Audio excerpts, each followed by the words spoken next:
بسم اللہ الرحمن الرحیم۔ بیت الخلاء کی سنتیں اور آداب بیان ہو رہے تھے۔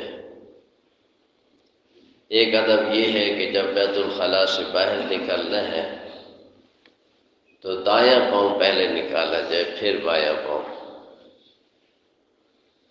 اور ایک ادب یہ ہے کہ بیت الخلاء سے نکل کر دعا مانگی جائے، غفرانک الحمد للہ الذی اذهب عنی الاذی وعافانی۔ ایک ہے دعا مانگنا، ایک ہے دعا پڑھنا۔ ہم دعائیں پڑھتے ہیں، مانگتے نہیں ہیں۔ تو دعا مانگنے کی چیز ہے، پڑھنے کی چیز نہیں ہے۔ بعض دعائیں جو ہمیں یاد ہیں، عادت بنی ہوئی ہے، بس ایسے بے دھیانی میں زبان پہ چل پڑتی ہے، اگرچہ وہ پڑھنا بھی فائدے سے خالی تو نہیں ہے، لیکن اصل لطف جو دعاؤں کا ہے وہ دعا مانگنے میں ہے۔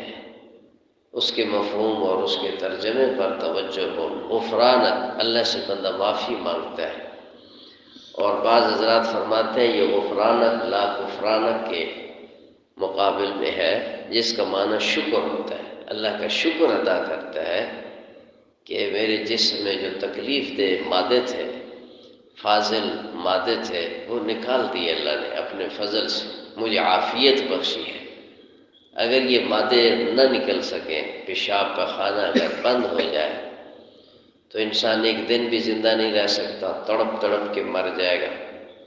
کتنے لوگ ایسے بھی ہیں جن کے پیخانے کا راستہ بند ہو گیا، ڈاکٹروں نے اس کی ناڑ نکال کے کسی کا پیٹ کے ساتھ، کسی کا کہاں پخانے نکالنے کے راستے انہوں نے بنائے۔ کئی لوگ ایسے ملے ہیں، وہ کتنی تکلیف میں ہیں، ان پر کتنی آزمائشیں ہیں۔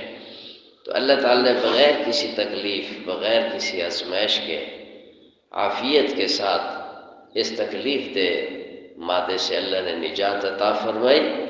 تو اس کے شکر کے تصور سے یہ دعا مانگنی چاہیے۔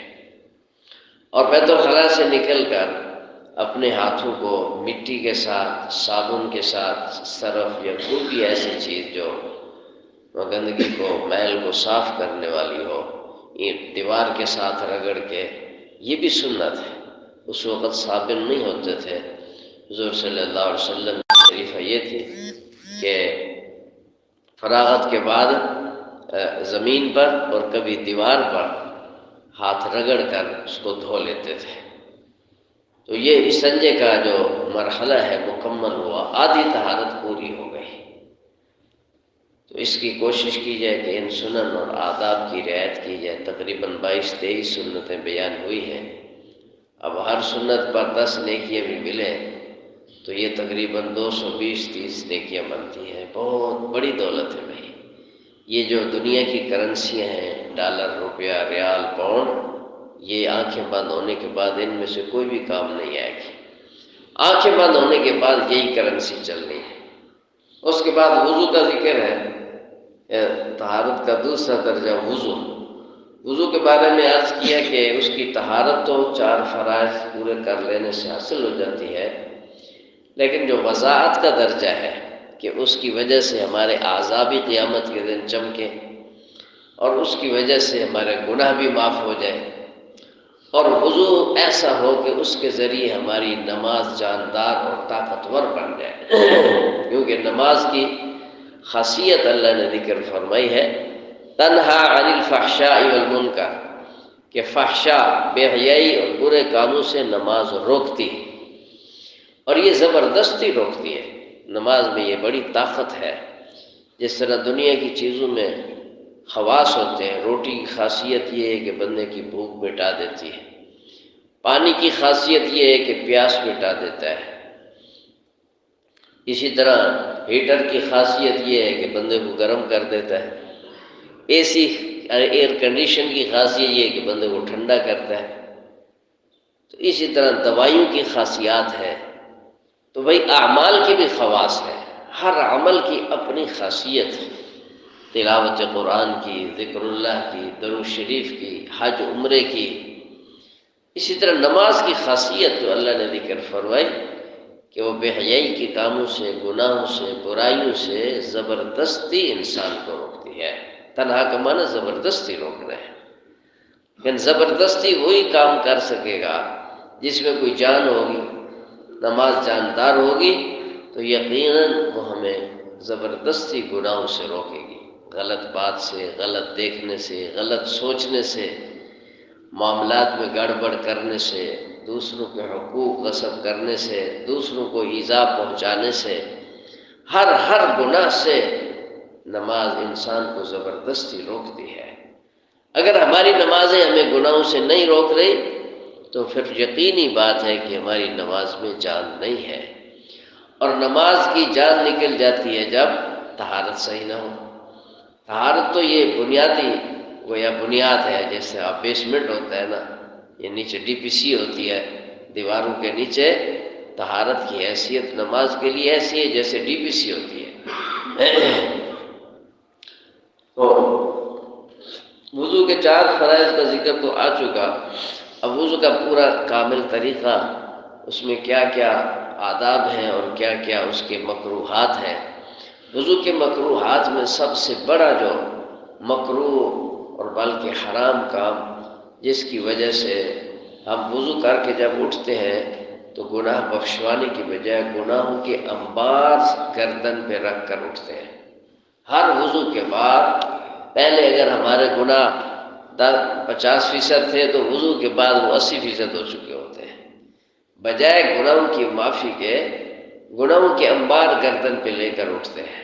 اب اس وضو سے اب نماز پڑھیں گے، نورانیت کہاں سے آئے گی؟ عموماً ہمارے وضو ایسے ہیں، اس میں جو سب سے بڑی کوتاہی اور خرابی ہے اور ان گناہوں کی وجہ کیا ہے، وہ پانی کا ضائع کرنا۔ پانی کا ضائع کرنا حرام ہے۔ ایک مکروہ اگر شامل ہو جائے تو وضو کی وضاحت اور نورانیت ختم ہو جاتی ہے۔ اگر حرام کا ارتکاب کیا ہے تو وضو کی نورانیت کہاں رہے گی؟ وہ تو گناہوں کا بوجھ بن جائے گا۔